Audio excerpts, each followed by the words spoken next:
one of the principles of U.S. foreign policy coming out of World War II was to establish a single superpower world.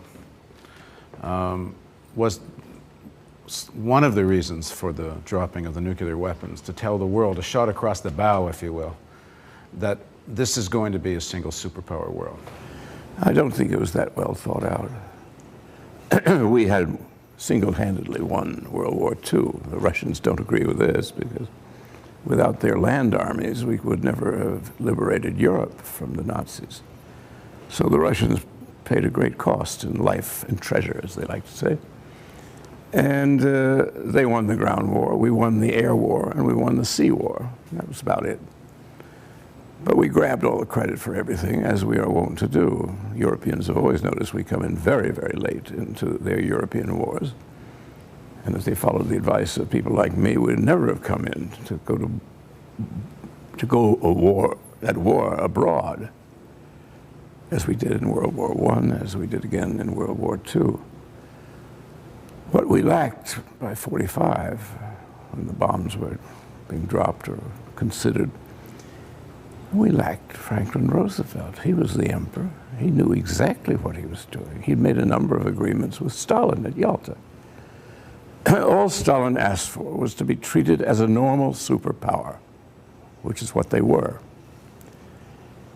Roosevelt did not have any nonsense going on in his head about the sanctity of Christianity and the sanctity of capitalism versus communism. I don't think he ever gave such topics a thought. All he knew is we had won the war and he was going to decolonialize. Now that is the great Roosevelt message. He told Churchill at Yalta, he said, you know, now we're winning, you know, the war in Europe. Pacific War was still going on. But now that we're winning it, you know that you're going to have to give up India. Oh, yes, of course, we always knew that. One day we would really give it up. And he said, no, no, no. You're going to give it up right away. And France is going to give up Indochina. Sumatra and Java are going to be let go free by the Dutch. And he said, I don't care what this does to European powers. I'm ending colonialism because without a clean sweep, the United States is meaningless. I mean, Roosevelt was a great statesman, and he knew a lot about geography, and these other jokers didn't know it.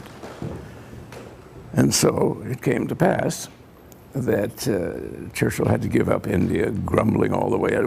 At this famous lunch, there were a lot of witnesses there.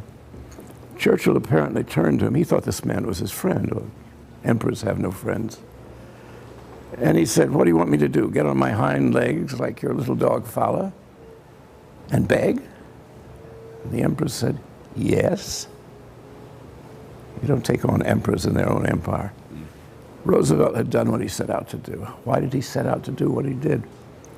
He had lived through World War I, and he'd come to Washington as Assistant Secretary of the Navy under Woodrow Wilson, one of the woolliest-headed presidents we ever had. I mean, he makes Harry Truman look like a, Einstein.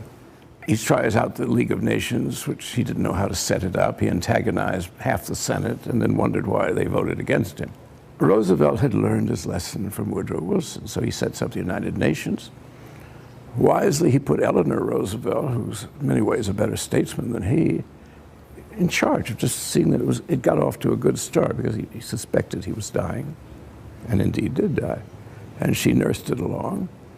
And it was a very good thing until American right-wingers got hold of it because they had to complain about foreigners. You know, foreigners are bad people, they don't wash, and they never pay back their debts.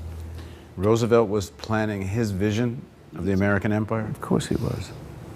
Why would the first thing he did was tell Churchill, goodbye, India. You're out of the empire business. There are no empires. He didn't say we're going to be the only one because he was too tactful and too manipulative. Somebody might have said, no, you're not. But he set everything up, the post-war world. He makes a deal with Ibn Saud. Yes. on a boat off Great Bitter Lake. Yeah, on his way back from Yalta, on a battleship. And Ibn Saud, the king of Saudi Arabia, came aboard and spent the entire day. And here's Roosevelt, a dying man, saying, I'm rather looking forward to coming here after the war I can help you with many things. He was going to help him with the price of oil, I suppose. And Roosevelt was still very vigorous. It's just his flesh gave out. And so he came to die at Warm Springs, Georgia, on a sad day. That deal with Ibn Saud seemed to set the pattern for the next 50, 60 years of Middle East regional policy. Well, also, and a conflict with the Brits, because the Brits were in Iranian oil, Amco, whatever the company, well, British Oil Petroleum. And the Brits could think of nothing else. And Roosevelt thought, well, I'll preempt that sooner or later with the American alliance with the Arabians. And they quite liked each other, the two old kings, and they sat there and divided up that sphere of influence. Then Roosevelt was dead, and Ibn Saud was never a great player, and so that was the end of that. But it did set some of the pattern of this use of Wahhabism and the Saudi royal family in the Middle East politics. Well, I don't think Roosevelt knew anything about the Wahhabi Muslims. He didn't do a lot of research, but he had great instincts. He knew where the oil was, and he knew where the power was. So he accommodated the power of the royal family there, and he smiled benignly at the oil wells.